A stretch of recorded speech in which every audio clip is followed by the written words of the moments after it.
obviously has had some hiccups in the beginning steps.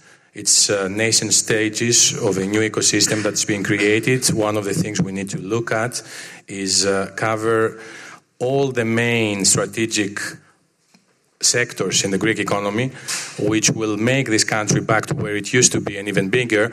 And we will hear now Aristos, actually. Let's cover that. I know that Aristos, who is a founding partner of Openfund 2, which is a seed capital, venture capital fund from the Jeremy VC program, is concentrated in ICT startups, but I'm sure that Aristos can cover also the overall new entrepreneurship part. Aristos? Well, I'm not sure I can cover all of it because it's just 6 minutes, so I'll stick to my script.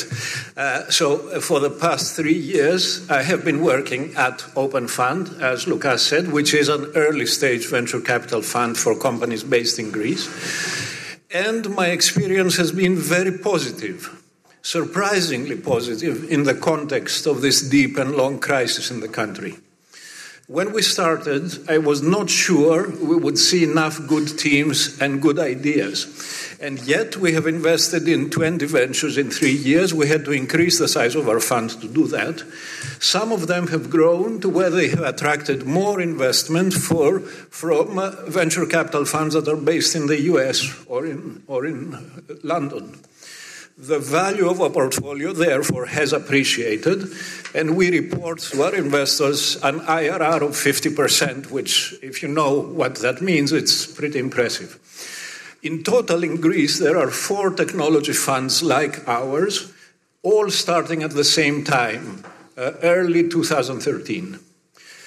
And they are small funds. All of them together have a total capital under management of about 70 million euro. So they're small funds.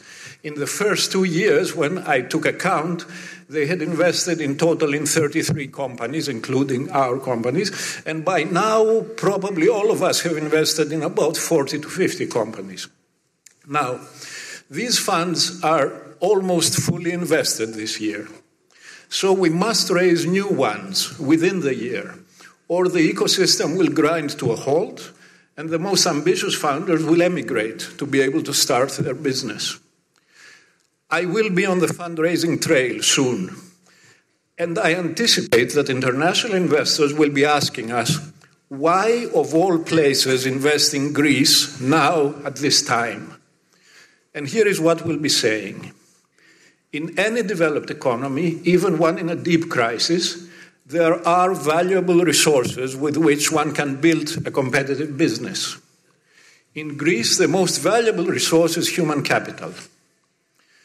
In the crisis, the incentives for educated middle-class people have changed dramatically.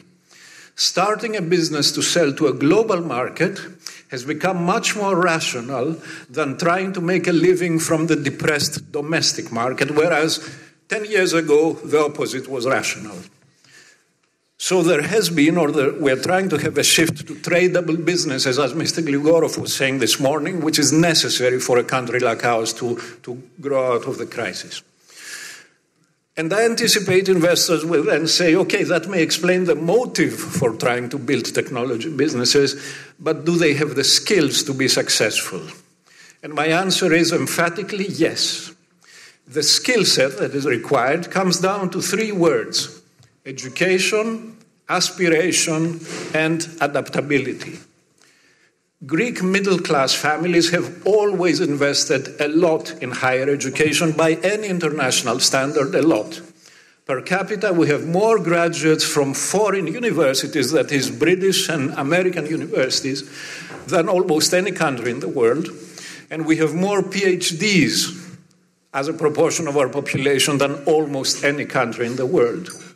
And from Greek universities also, many science and engineering graduates are very talented because families have spent a lot to overcome the shortcomings in public education with language tutorials, with travel, and perhaps with private schools.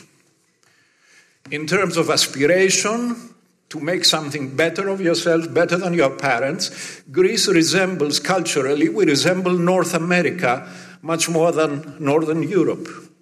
But what is perhaps most distinctive is our capacity to adapt, our adaptability.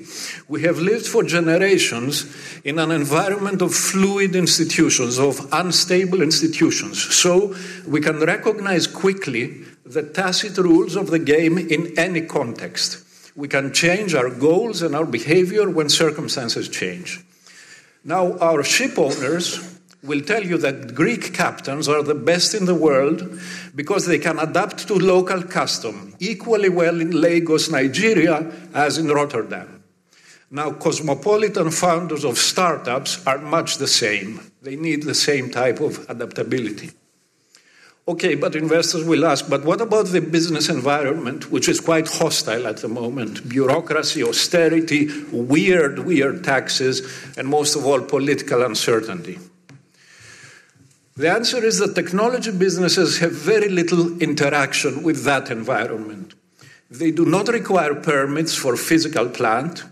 They have no profits to be taxed in their early stages, and they have no logistics to be obstructed by corrupt officials. As they grow, successful startups will move part of the operation to a global metropolis, such as London or Silicon Valley. This is the required business strategy in any case, but it also makes them immune from local political interference. Like Greek shipping, which is a global leader, they use talented Greek people, but they use little else from the country. They can benefit the economy by keeping the best and brightest from emigrating. In some cases, this includes academics in research institutions, so they benefit the university system as well.